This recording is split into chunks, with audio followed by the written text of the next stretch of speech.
అంజరావు గారు, ప్రస్తుతం బంగ్లాదేశ్లో జరుగుతున్న హింస, దానికి గల కారణాలు, దానికి కారకుల్ని పరిశీలిస్తే భారత్పై చాలా తీవ్రమైన ప్రభావం ఉంటుంది అని స్పష్టంగా అర్థమవుతోంది.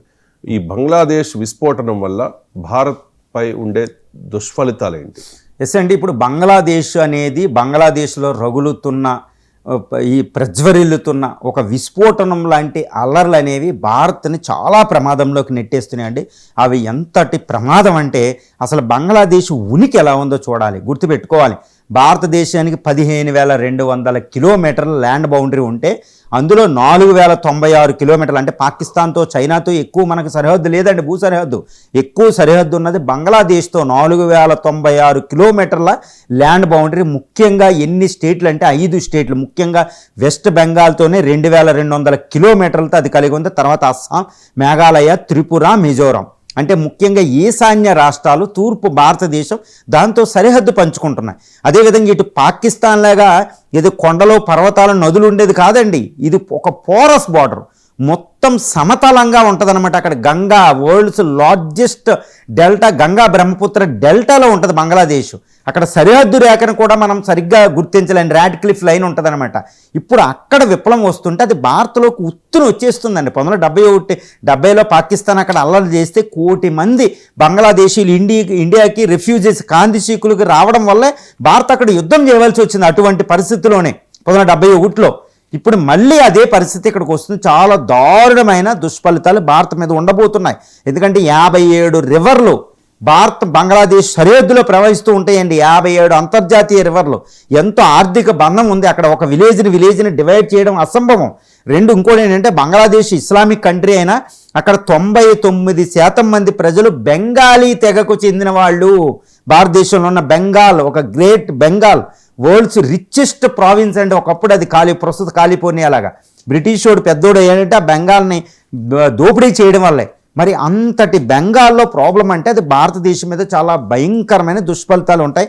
ముఖ్యంగా దుష్ఫలితాలకు చెప్పాలంటే ఇప్పుడు ప్రస్తుతం వెస్ట్ బెంగాల్లో ఎలక్షన్ జరగబోతుంది, అస్సాంలో ఎలక్షన్ జరగబోతుంది. మరి ఆ ఎలక్షన్ల మీద దుష్ఫలితాలు వస్తాయి.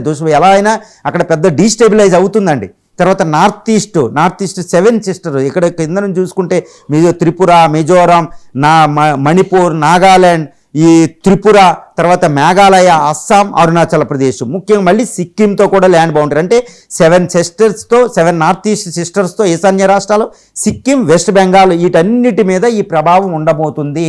అది రెండో అతిపెద్ద కారణం. నార్త్ ఈస్ట్లో అది ఏదైనా ఇన్సర్జెన్సీకి ప్రమోట్ చేసిందంటే భారత్ పరిష్కరించలేదండి, చాలా పెద్ద ప్రాబ్లం అది. తర్వాత చికెన్ నెక్క దగ్గర అక్కడ అంతర్జాతీయ ఇష్యూ అయిపోతుంది. ఇంకొక కారణం చూస్తే ఇప్పుడు బంగ్లాదేశ్లో అల్లర్లు ఎలా జరిగితే 1.5 కోటి మంది, ఇంకొక 50 లక్షల మంది మైనారిటీలు బంగ్లాదేశ్లో తలసగకుండా భారత్లోకి వాళ్ళు ఎంటర్ అవుతారు. అంటే సుమారు 2 కోట్ల మంది భారత్లోకి వచ్చే అవకాశం ఉంది, రెఫ్యూజీస్. ఇది భారత ఆర్థిక వ్యవస్థ మీద ప్రభావం, శాంతి భద్రతల మీద ప్రభావం, చాలా ప్రాబ్లం అయిపోతుంది అనమాట. 1971 లాగా ఇది తట్టుకోవడం అంత ఈజీ కాదండి.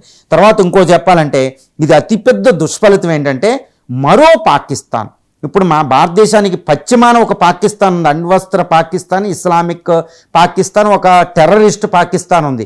దీనివల్ల భారతదేశం ఎంత విపత్కర పరిస్థితులు ఎదుర్కొంటుందో మనం చూస్తున్నాం. ఇప్పుడు మళ్ళా భారతదేశానికి తూర్పును కూడా మరో పాకిస్తానుగా ఈ బంగ్లాదేశ్ ఉద్భవించబోతుంది. ఇది చాలా చాలా డేంజర్. ఇప్పుడు పాకిస్తాన్తో బౌండరీ క్లియర్ కట్గా ఉంటుంది, ఎల్ఓసి అనేది, పర్వతాలు, ఇవన్నీ. మరి బంగ్లాదేశ్తో మరో పాకిస్తాన్గా బంగ్లాదేశ్ తూర్పును మొదలవుతే మాత్రం అది భారత అస్తిత్వానికే చాలా ప్రమాదం.